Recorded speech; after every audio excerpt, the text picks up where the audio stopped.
Welcome to Essentials in Modern Alchemy.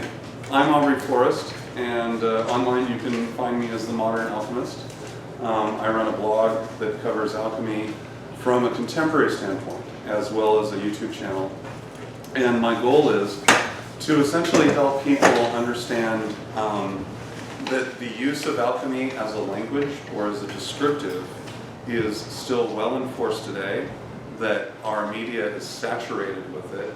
By the time that we're done together after weeks or a few months or whatever, depending on how long you want to hang out, I guarantee you, I promise this to all of my students, this is a consciousness altering process. You can't come away from study of alchemy without actually realizing that you have been living inside of it like a fish in water and completely oblivious to the fact that your language is built on it, your science is built on it, your social structures are built on it, including the Constitution of the United States.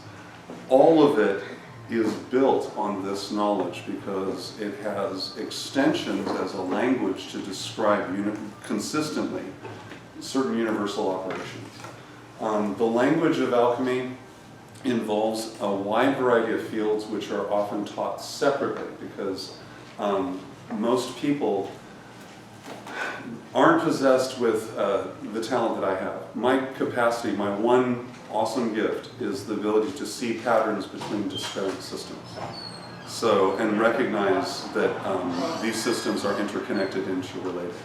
So when I started studying in the esoteric, I followed traditional paths. I looked at Wicca, high magic, ceremonial magic, studied all of them intensively. I'm well familiar and acquainted with goetic practices and working with demonology. And all of these have to be recognized as a language to describe different cognitive states as opposed to actually like summoning things and stuff like that. The things that you generate and summon are often internal, and the struggles you have are always internal. So, but the language itself involves knowing who we are. And in order to understand yourself, you have to understand your context. So I keep using the word language. It's because you need to consider this sort of like a foreign language class on top of everything else, except for we're all speaking English. So to facilitate you understanding better, I'm going to draw from a lot of the alchemical masters who've embedded themselves in modern media. Specifically, I'm going to draw a lot of Star Trek analogies and Star Wars analogies and analogies to superheroes and comic books and all of the stuff that has embedded itself in our popular mindset, in our popular culture. There's a reason why these stories are so important. They're actually retelling the same story over and over again, and they're kind of updating it a little bit, but the story that they're telling is one which is the foundation of what is called astrotheology. And astrotheology is where we're eventually going to go. Every statue that you see displayed here is an exhibition of an astrotheological cognitive structure. I call them a cognitive thought form, meaning that when you take a symbol that is used and it is collectively understood to have a certain meaning, like let's say a sword or a cup, that then becomes a cognitive thought form that you can embed your mind into. You can use your conscious process, your conscious structure, to apply it effectively. The best example, if you're fighting a vampire and you whip out a cross, my favorite line comes from Fright Night, where the guy grabs, this is the original Fright Night from the 80s, and he grabs the cross and he's like, you've got to have faith for that to work. Now, the operational term here is, and by the way, we will talk about the Bible. It's an awesome alchemical text. It's heavily encoded. And when you have the proper keys, it opens itself up like a beautiful flower. So literalism is death, and we won't discuss anything literally, especially scripturally. Those are all archetypes which are relating to cognitive functions. And so when we talk about ideas of Abraham, Isaac, and Jacob, for me, those are astrotheological names which evoke a celestial body in particular. And so we'll talk about that. All of this, as we go through this together, you're going to find that there's an element of conspiracy theory involved, and you'll have to accept that there are people out there in the world that know stuff you don't know, and they keep it to themselves, and they've done that for a long time. And the fact that you don't know and they can talk about it openly in front of you is the beauty of it, okay? Because you don't have to know for this to work. All you have to do is record it in your consciousness, because collectively we share this consciousness.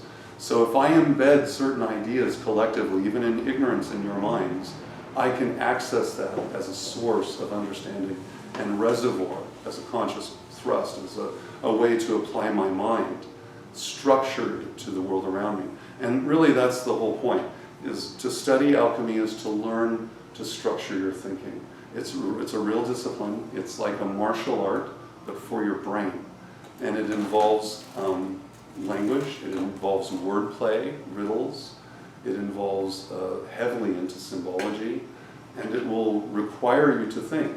One of the other things I promise you is if you're in college or if you're in school, and you apply the stuff that I'm showing you to, let's say, book reports and stuff like that, I will be able to help you easily deconstruct all the characters in pretty much any book you've ever read into its foundational archetypes, so that you can see that one, for instance, anyone watch Stargate?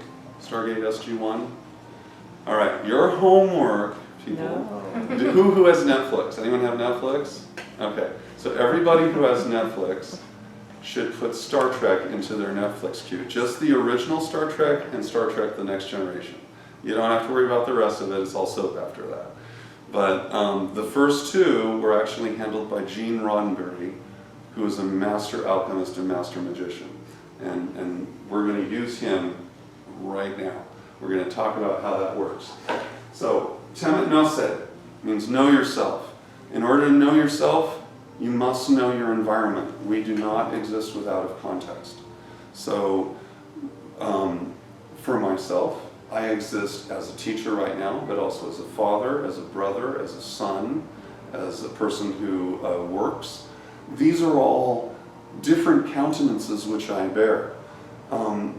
Conventionally, we would interpret that as a polytheistic idea, right? I'm different people. But the truth is I'm all the same expression.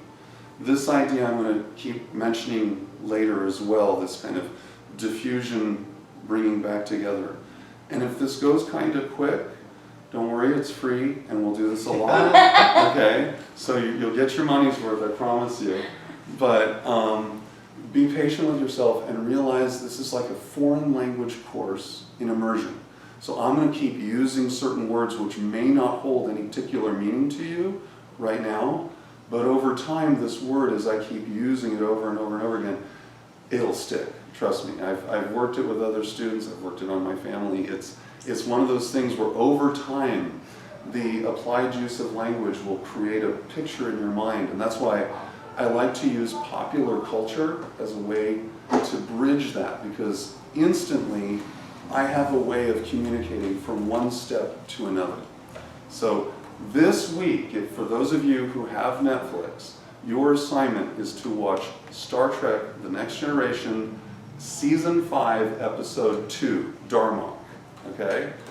This will completely clarify for you the process of understanding how it is that you can speak English and have an entirely different language, because it relies upon different cognitive structures. In that case, the Enterprise comes across an alien race that speaks our language, but then when they communicate, it's all in metaphor. So unless they have the key, which is the anthropological and sociological foundation to understand their culture, to decrypt that metaphor, for me to say, Tamok and Jalad at Trinagra means absolutely nothing to you, right?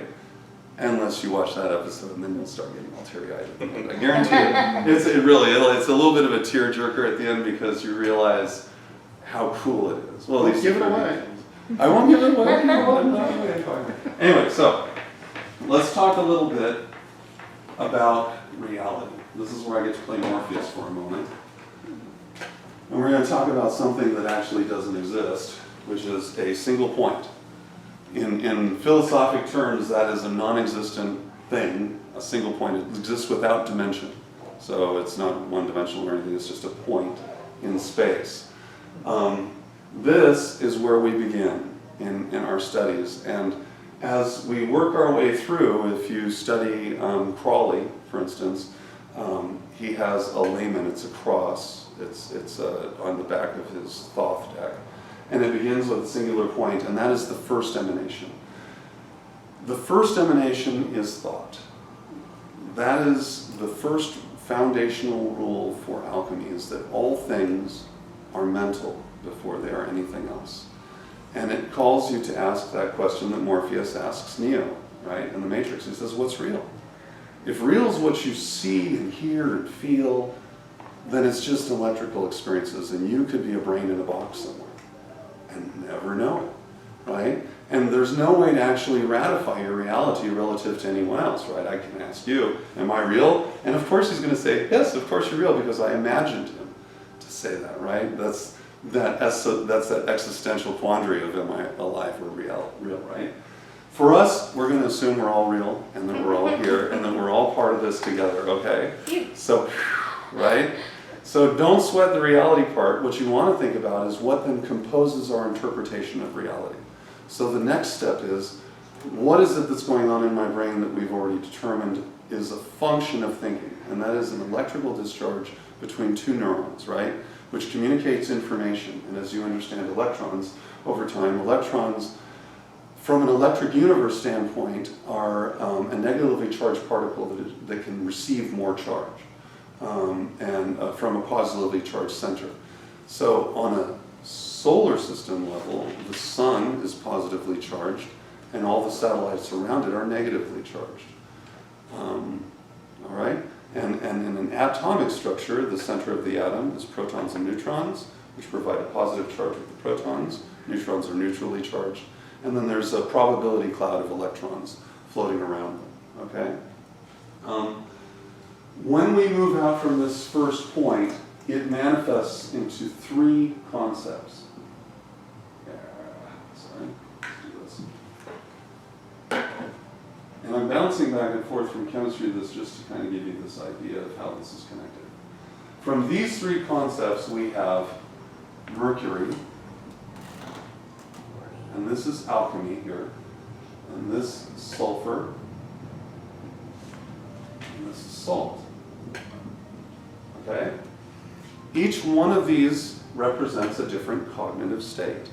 And those of you who studied psychology, you'll be able to find out that all of our traditional psychologists were probably Kabbalistically trained. Sigmund Freud, Carl Jung, Jewish, definitely Kabbalistically trained. So, in terms of the mind, Mercury represents, and I'll give you the symbol for Mercury here. Mercury represents the intellect, and it is typically yellow in color, right? The color association is yellow or gold, okay? Sulfur is the emotional self, okay? And sulfur is red.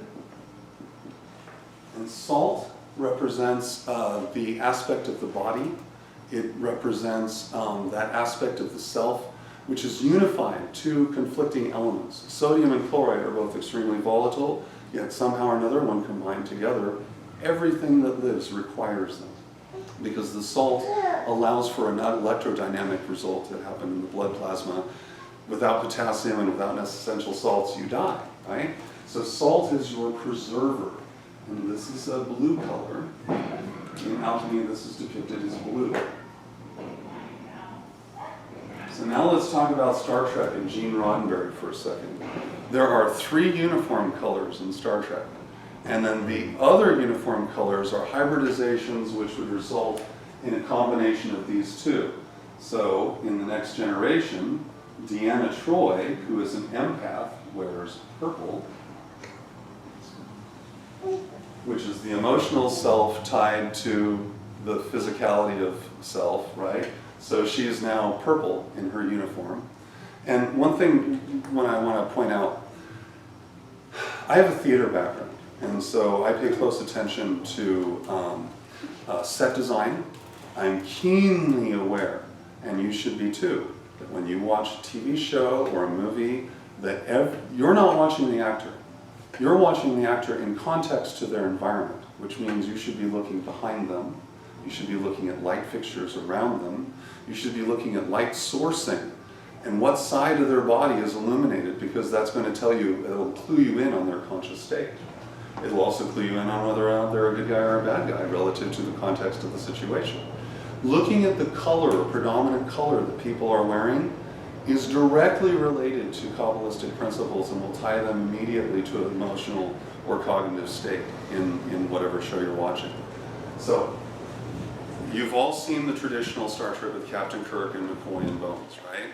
Captain Kirk wears what color? Yellow all the time, right? A yellow uniform. This is an indication, and by the way, there's a discussion by Roddenberry between leadership styles of the 60s to the 80s. In the 60s, we wanted our leaders to be emotional, but contained within a veneer of intellectualism, right? In the 80s, we matured a bit, and what we wanted was a person who exhibited sensitivity and emotion on the outside, but at their core was an intellectual man, and then you get Picard, right? The truth is, Captain Kirk is a terrible captain. He's horrible. And the fact that his uniform is constantly torn off of him is an exhibition that it's a bad fit. In other words, he's not the intellectual. He wins by punching and gambling. Think about it when you watch this show. He's a gambler, or he'll use his emotional presence and try to seduce somebody. Either a man or a woman based on the thing would seduce them with power or actually seduce them. And every time you see Kirk put his boots on after a commercial break, it's because he put his boots on after a commercial break. So in the 60s, that means they got busy. So, in the new Star Trek, you get Picard, and he almost is never out of uniform because it's a good fit.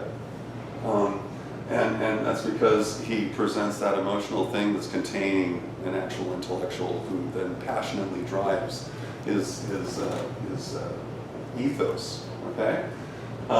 Everybody who's in a support capacity in Star Trek is wearing blue.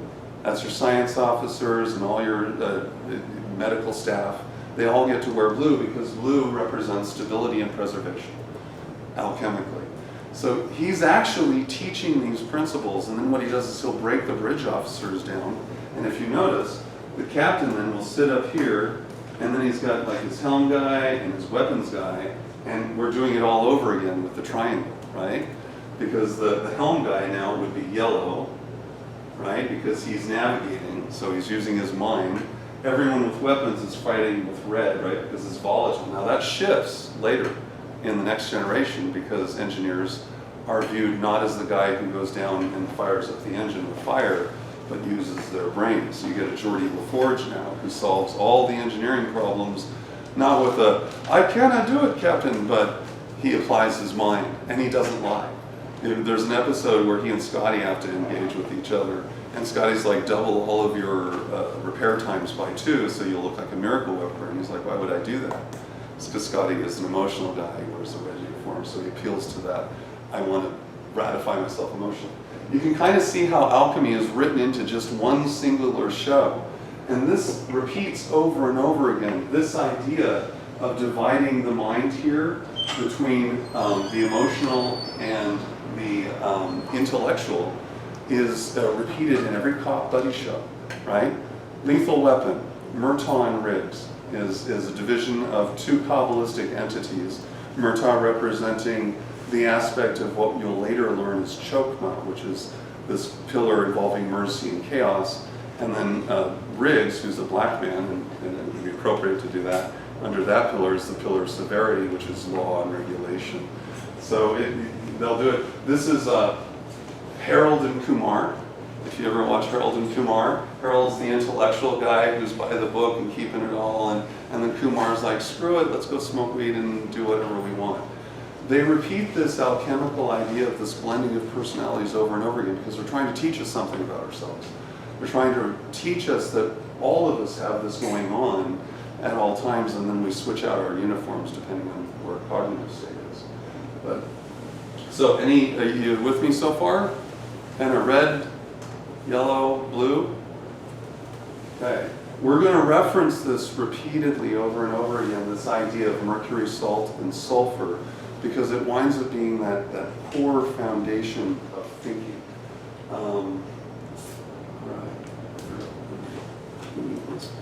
Okay, oh wow, we're doing awesome for time. Look at that. Okay.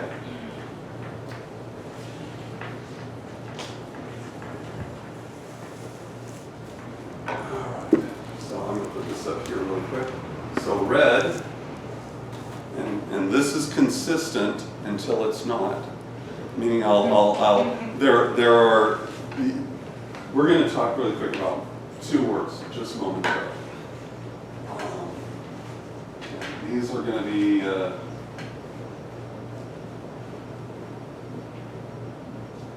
mental alacrity. Mental alacrity.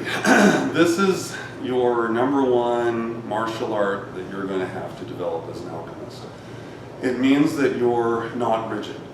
It means that while you will have certain rules put in place, you have the wisdom to recognize that those rules often are situational. So that if certain context is met, then you can drop that rule into place. If it's not met in its entirety, you may have to just accept the fact that some of the people who are utilizing these rules, and specifically like when you start testing what I'm teaching you, by going and watching TV and seeing these things manifest, like seeing that you'll get to understand these characters faster and sooner because, hey, now I get in on the secret, right? It's this language that they're talking about. Well, in order to move through that, you have to allow yourself the back door, the flexibility to back up a little bit so that you can reevaluate what it is that you're thinking and recognize that it's okay to not know for a short period of time. A lot of times we demand this closure in our thinking and we want to just know now. And a lot of times it's going to take you a bit to chew on it. It might take me a bit if you bring me some really awesome question to work my way through it in such a way so that you can deconstruct it. Ultimately, all of this is a language. It's all something that is spoken, but it's spoken through posture and light. So, all right.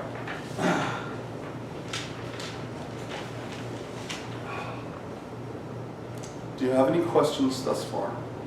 This is a good spot if you have any questions. I'm still freaked out about the whole Star Trek thing. I mean, I was never into that in my whole lifetime. Why I want to jump into it now is so not what I want to do. That's okay. I've never yes. seen it, but when we see so if they know, or there's people that know, and they know that they're doing it in the movies, and they want to teach us this, why though? Why don't they just come out and say it? Yes. Because I'm so glad you asked that. I'm so glad you asked that.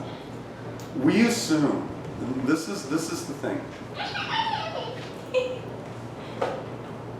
The entire system that we live in, I'm going to back up. You remember in the 2012 election when Barack Obama got up and he said, "You didn't build that." And it really, really chafed people. I mean, they were just really livid about the "you didn't build that" speech. He was letting us peek behind the curtain. And he was pointing out a truth, that all of this stuff, the foundation that has created this nation and allows us to open businesses and stuff like that, existed a long time before we got here and will persist after our business closes its doors because these ideas are thousands of years old. Now, back in the day, like let's say William Shakespeare's day, a playwright or a poet would be commissioned by an aristocrat. And they would say, or in Mozart's time, "I'd like you to write me a requiem mass for my father who died." The fact that the regular public gets to enjoy that is sauce for the goose. We're not part of the equation. The shows and TV things and stuff, imagine if you had $100 billion, okay? And you were one of these mega rich guys who is in charge of the media groups and stuff like that, and you are aware of these principles and would like to create a legacy for your kids so that when they are taught by their tutors will go, "Okay, we're going to watch some Stargate today, And I want you to express to me who is fulfilling the role of the sun, who is fulfilling the role of Mars, who is fulfilling the role of Mercury, who is fulfilling the role of Venus, and tell me how they are portraying those relative to standard archetypes. You can do that, but you have to understand what you're watching. If I were a teacher or a tutor teaching some of these kids, that would be the first tool I'd be using, because it's everywhere, it's ever present, and it's accurately taught all the way back. The second thing you gotta realize is this stuff is old. This is old. I didn't make this stuff up, I just decrypted it. And it's been around for as long as we've been telling ourselves stories. We make this extraordinary mistake of assuming that our ancestors were by some means or way dim, that they had a limited understanding of the cosmos, or a limited understanding of establishing these kind of archetypes. And the truth is, our ancestors, we are lesser sons of greater sires. Think about it. Have we created any new mythologies? Ever? Nothing. There are no new mythologies. Why is that?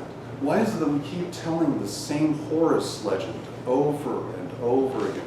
Why do we keep recounting the battle between Set and Horus constantly?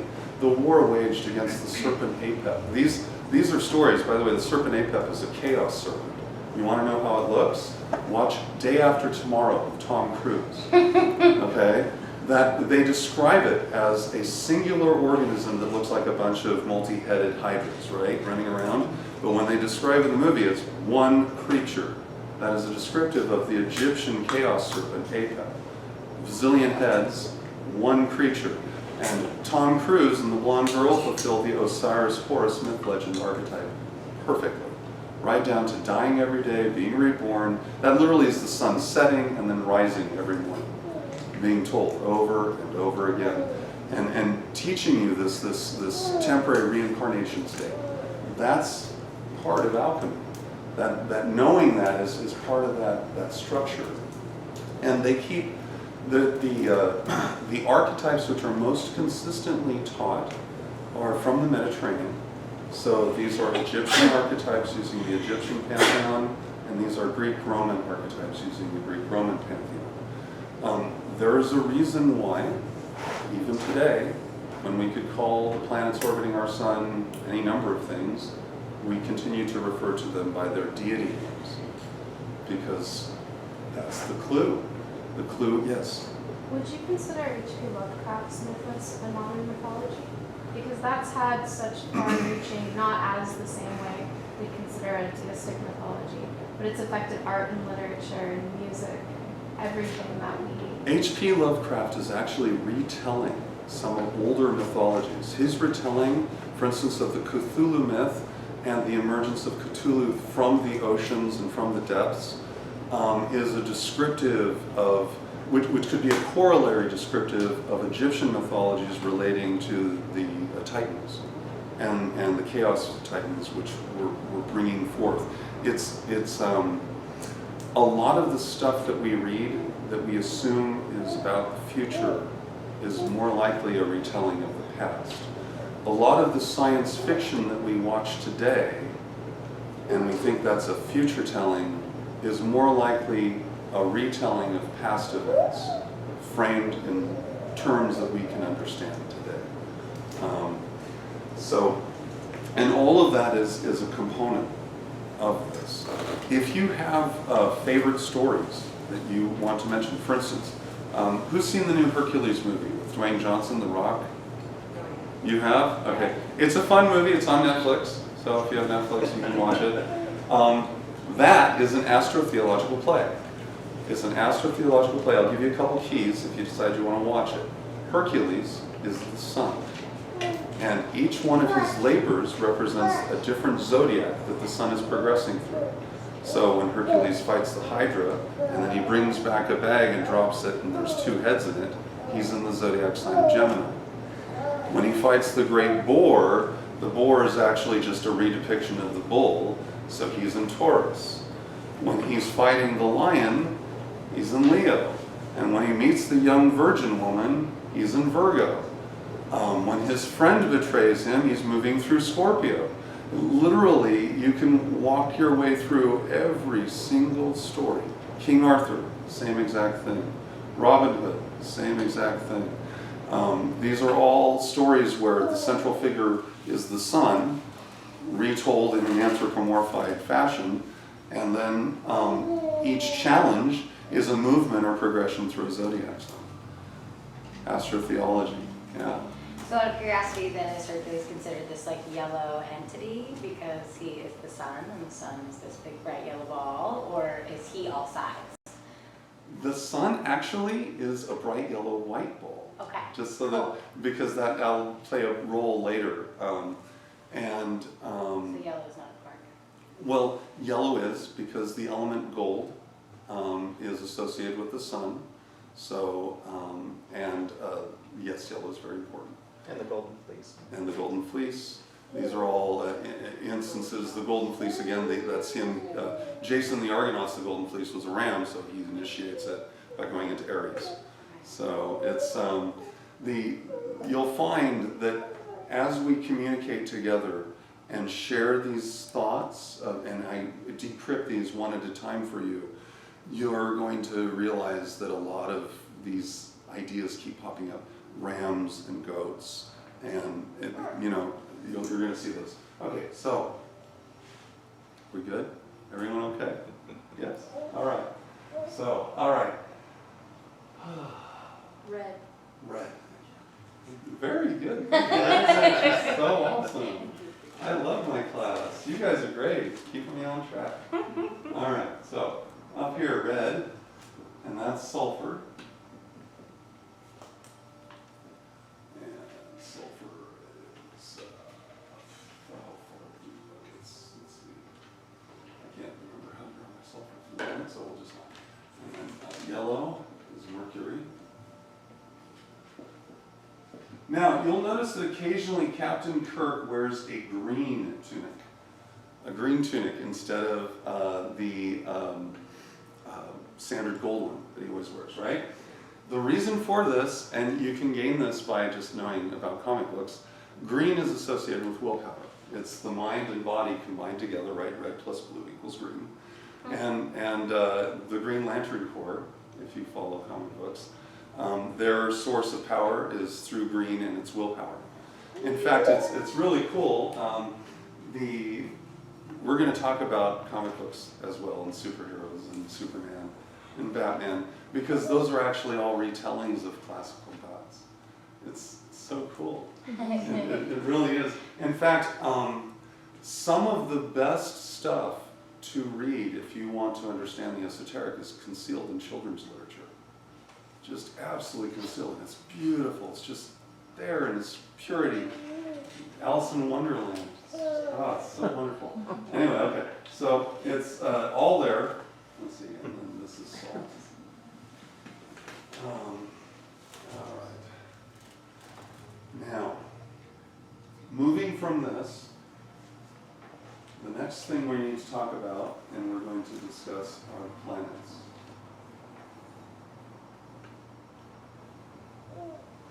Okay. How are you guys with the solar system? Have you ever looked at it before? Okay. Surprisingly, not everyone knows where the planets are and stuff, so it's okay. They're far away. You can't see them.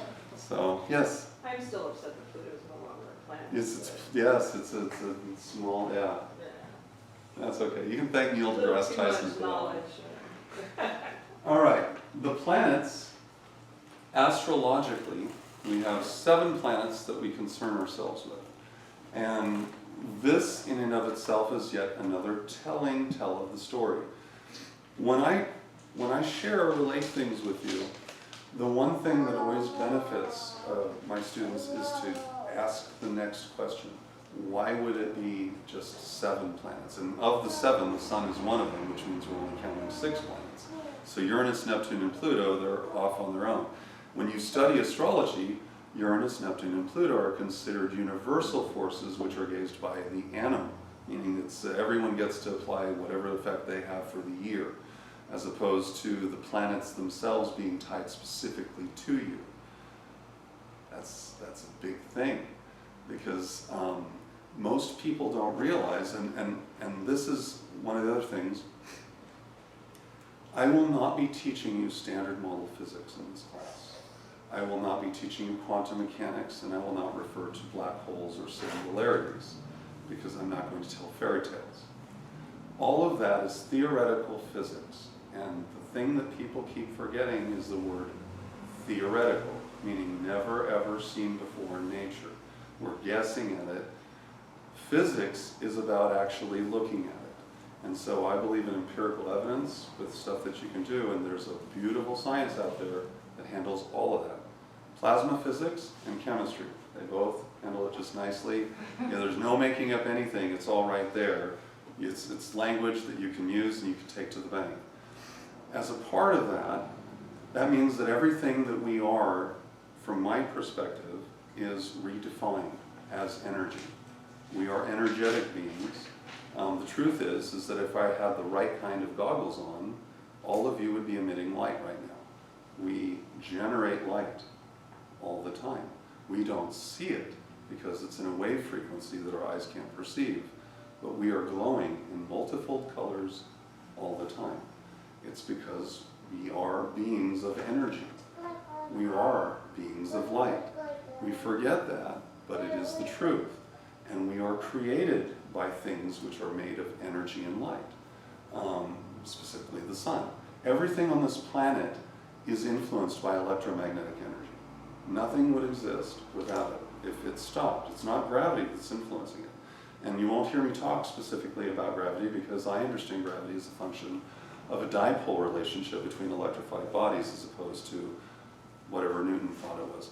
The fact is Newton never defined gravity. He never actually said this is gravity. He wrote equations to describe what he saw happening, which work great for moving things around the solar system. They work quite well. But you can have an equation which will assist you and it's still not accurately describe what you're doing, but still work. So with regard to the planets then, the sun in the center of our solar system is not compressed gas. To me and to the plasma scientists at thunderbolts.org, I highly suggest you go out there, a whole bunch of guys out there talking about this with PhDs behind their name. These are bona fide scientists who will discuss that the sun is actually a confluence of energies called Birkeland currents. And these are like rivers of plasma. Plasma is basically the transmission of charged particles through a medium. Okay? And I know that's like some heavy science, but the idea is that the sun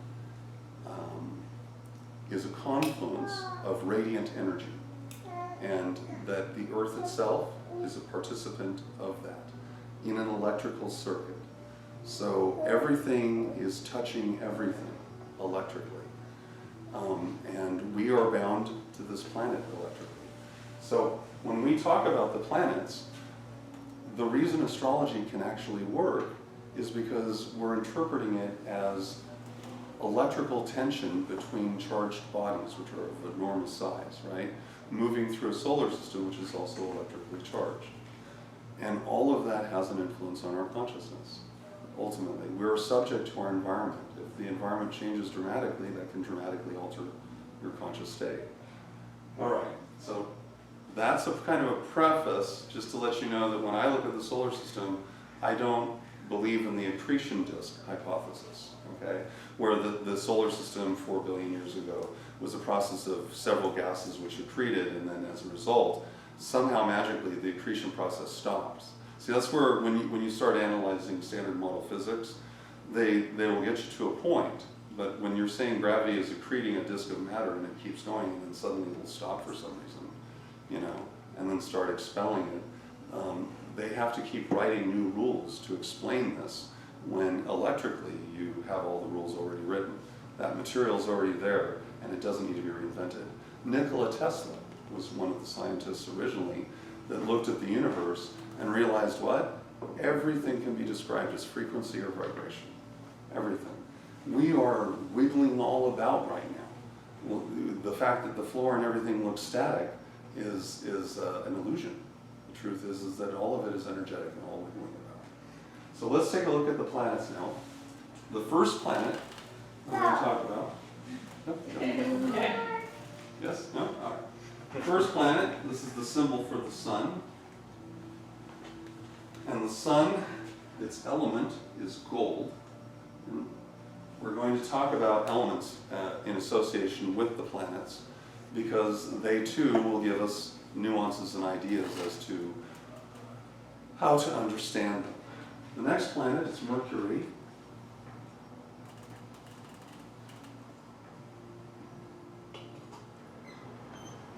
And its element is Mercury.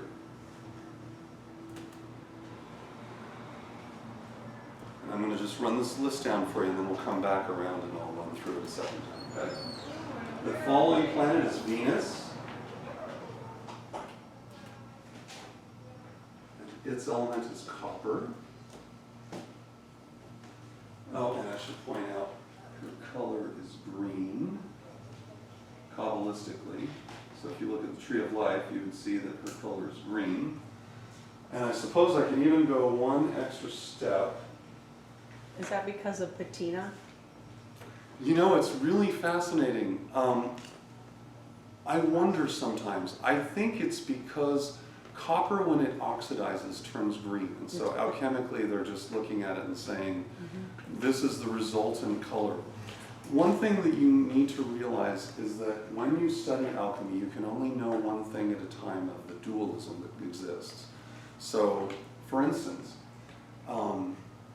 most of you probably don't realize that the opposite color of red is green, the opposite color of blue is yellow, and the opposite color of, let's see, red, blue, did I forget one? Oh, yes, yellow, blue, this is green, yeah. No, blue is yellow, and yellow is blue, and red is green. And as you work through the colors, purple is orange, and this is for real, you can take your camera, and you can flip the resolution on your camera and flip it so it reverses, and then just take a picture of these candles over here and you'll see everything switches to those colors. This can kind of blow your mind a little bit when you're thinking about your chakra energy points, right? Because we exist dualistically as both of those. So when you're switching it up, you might, later on we're going to talk about working with chakra and energies. This will be a component to your cognitive process as you're thinking about that. All right, back to this stuff. So Mercury, by the way, often seen as red as its color, and the sun is still gold. Then we have the moon. The Earth doesn't get its little thing.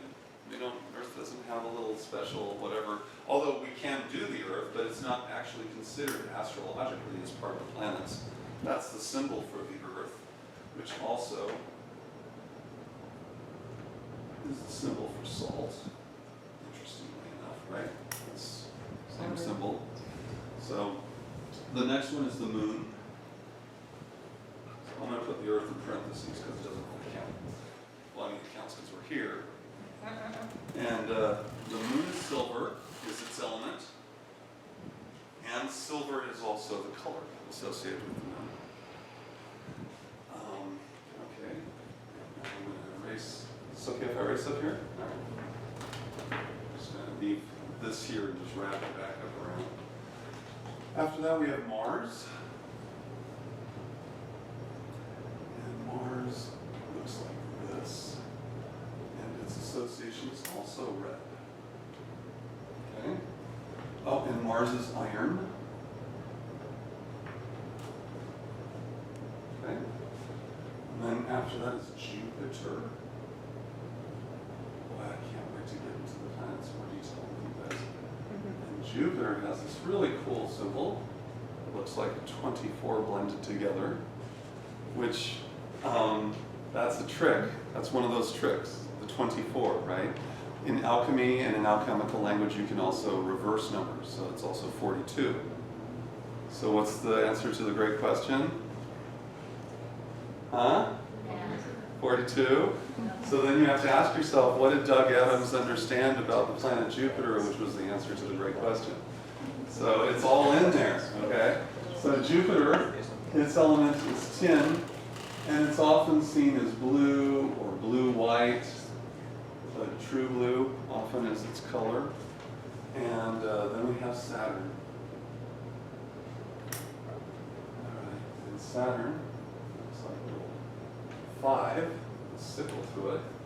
And its element is lead. And its color is black. It's also brown, but black is predominantly its color. So we're going to take a moment to talk just briefly about Saturn. Saturn is the key.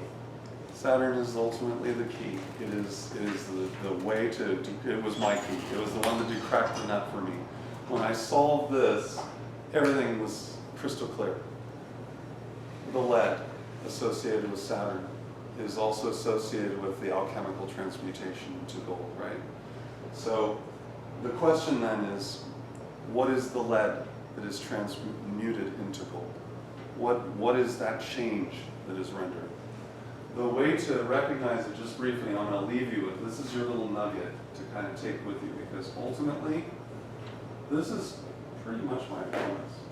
Studying alchemy makes you a better person. It just does. Because you recognize that you can be in the other guy's shoes, because we are in the other guy's shoes. Like, we're in it together. And it gives you a sense of enlightened self-interest.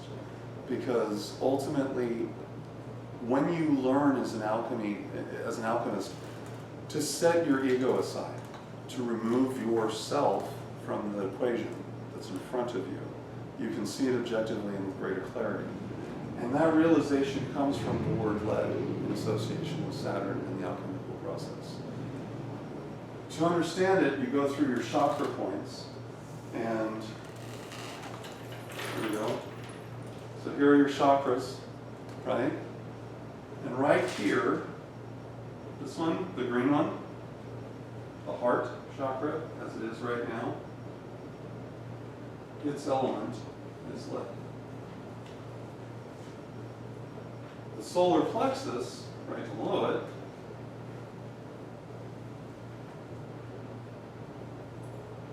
is gold. So if you elevate your chakras, if you learn to push this energy up, then you transmute your heart from lead to gold. Get it? But the process then involves an understanding of this chakra, and how moving them up is important.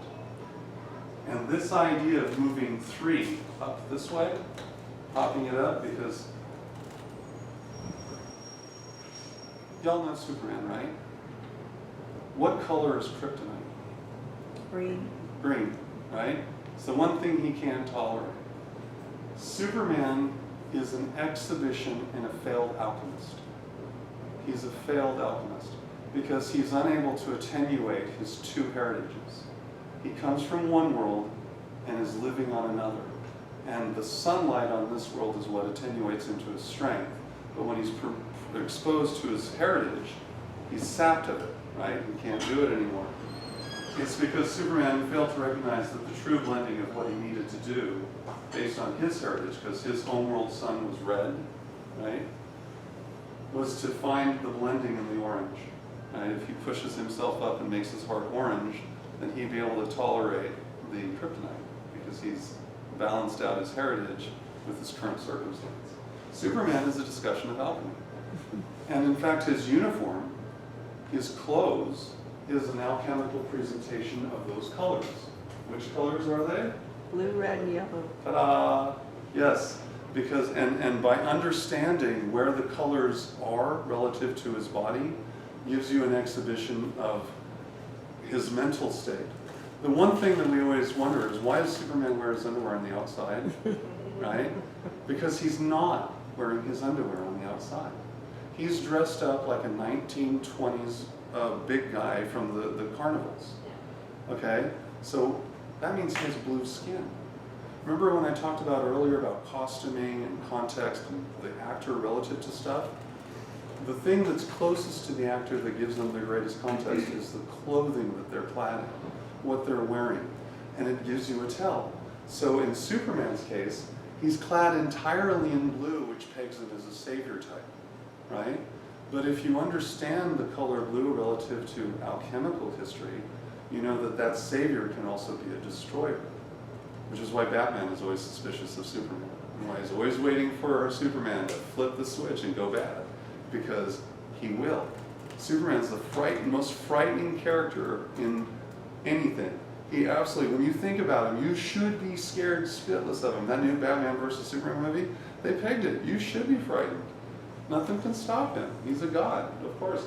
And the fact that he hasn't figured his stuff out, you know, that's a big clue. So, all right, so Saturn then winds up being a big key. It's a huge key in our culture today, an extraordinary big key. Why? Saturn in the zodiac, and we're just going to talk about this one planet just for a little bit, and I think we'll be wrapping up here. Yep. You guys have fun? This is good? Okay, more of the same next time. So, Saturn is the lawgiver. Saturn is the tester. Which means Saturn can also be a tempter. Right? Because the tester is the guy who says, okay, child, the cookies are in the jar, they're on the table, do not touch the cookies. And then what they do is they set the cookies on a lower surface so that to test the child to see if they'll listen. That also is the role of Saturn, mythologically. So when you see someone come over and offer temptation, it's also testation. Get it? Because they're testing you. So Saturn, clad in blue with or clad in black with all of this, is associated with all functions of law and therefore judgment. And what do your judges wear when you go into court? Black. They wear black. Why? Because this is embedded in our culture so heavily that it's intractable, cannot be removed. Okay? What about your clergy? Dressed in black.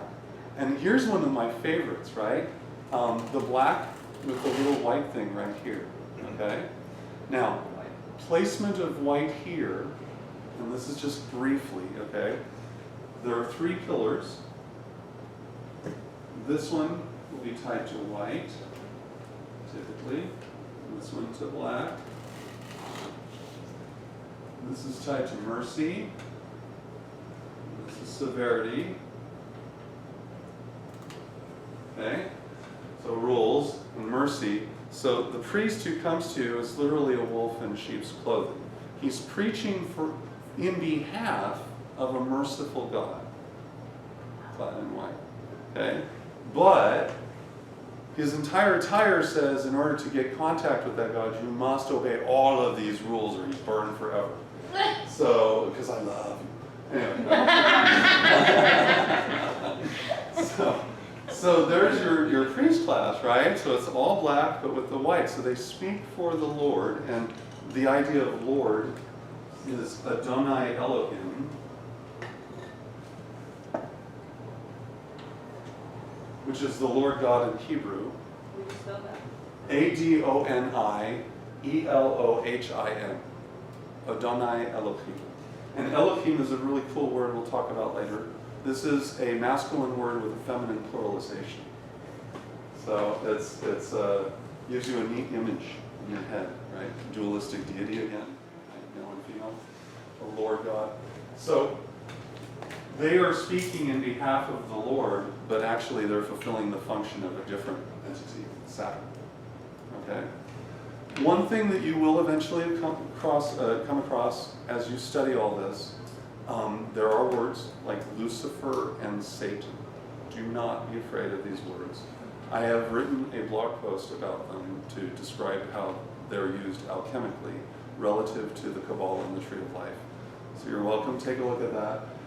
99.99% of the people on YouTube and everywhere else who are discussing Lucifer and Satan have no idea what they're talking about. Okay? And I mean that from a real practical standpoint, from a mythological construct. the people who actually wrote the scriptures had no concept of Lucifer or Satan as presented in modern mythology. The ideas are actually relative again to planetary ideas. And the transition from Saturn to Satan is a very, very short transition. Because when you study the role of Satan as opposed to Lucifer scripturally as presented, he's always testing people, right? He tests the Lord, Jesus Christ, after 40 days of fasting and all that, right? And the tests, of course, relate to the chakra points. The first test, he's hungry. The root chakra is, I need to eat. This is your survival instinct, okay? Then he says, you want power. And let's see, that actually the power will go. This is desire. And then there's power. So, the god of flesh, hunger, and desire is discussing the 3 chakra points below the heart. And the appeal, when you think about it, then that this is the bottom part of you, right? So these are all the fleshly, worldly type things, the senses that you get. As we progress together and we talk about alchemy, one of the things that you'll learn is that as I look upon all of us, you are your body. Your whole conscious state resides in all of your body, not just here. Anyone who's ever had a practice skill, anyone who's ever utilized any form of muscle memory recognizes that you can exhibit a completely unconscious state, do whatever you're doing without ever thinking about it, and complete the task without consciously applying yourself. People who knit, people who do carpentry, people driving, brushing your teeth. Yeah. This then shows you, this illustrates that the body consciously is retaining information that is not present up here. It's present elsewhere. And that as you practice things over and over again, you'll find that that presence of consciousness is retained in your body. So recognize that you are way more than you've been told. Way more. That our ancestors saw us as a complete unit, a complete entity, top to bottom. When you study the Egyptian Book of the Dead and you recognize what was retained and what was removed, you find that we are in a special circumstance here on the earth. And that circumstance is one which is entirely based on our conscious state. And our conscious state is new to us. I'll be able to show you next week and the following weeks that our conscious state is ever in conflict with our internal self. If you look inward, and this week, perhaps this is the other assignment other than Star Trek, if you practice meditation, I want you to think about this as a course of meditation. And the Buddha instructs us to look inward. And he says, check out your inner self, and this is your key. When he's doing that, he's not talking about thinking inward. He's actually asking you to think about the process and function of the organs in your body.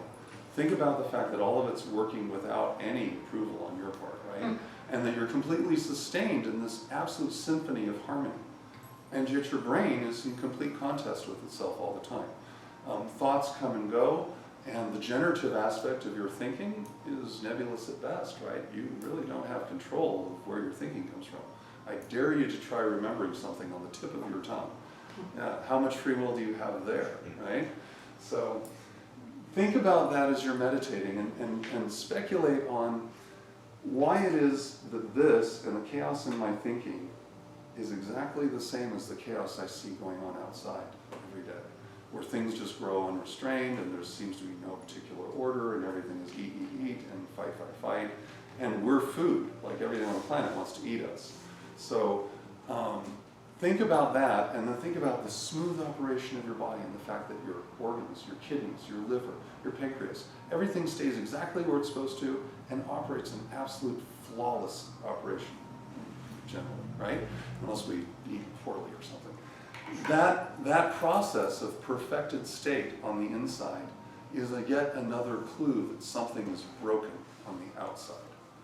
Because if a system is created, every system created by that system underlying that system should be supported by the system that created it. An example, a mother giving birth to a baby. That baby can eat all the milk from the mother at once with no fear of any harm whatsoever, because the secondary system was created by the primary system, so it's 100% compatibility. What's wrong with our planet? Why is it that everything is eating everything and competing with everything and not working together? There's no harmony out there whatsoever. Left alone, this stuff will go crazy, and it does. Like, everything just competes and fights, and there's a reason for that too, and it's taught in all of this. It explains it all. So that's it for this week. Do you guys have any extra questions before I wrap it up? Yes. With Saturn, I thought I heard something, I think it was one of your videos, with the cube. Yes. And There's a video, there's a couple videos online that you might want to look at. One is meditations on the cube, the Chakras and Saturn. And basically it's just some music, and it takes you through this visual tour of every sacred place all over the planet, and you'll find this star, or examples of this star turning into things like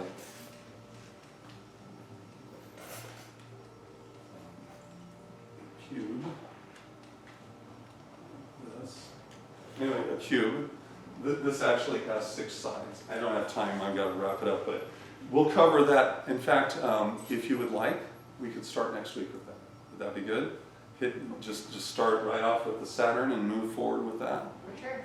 Okay, excellent. And if you guys have any questions, feel free to email me the questions, and I'll either pop a video out answering it, or we'll answer it right here. And yeah, this was great. Thank you for all coming. You guys are, a lot of you. It's so awesome. Thank you. Have a great day.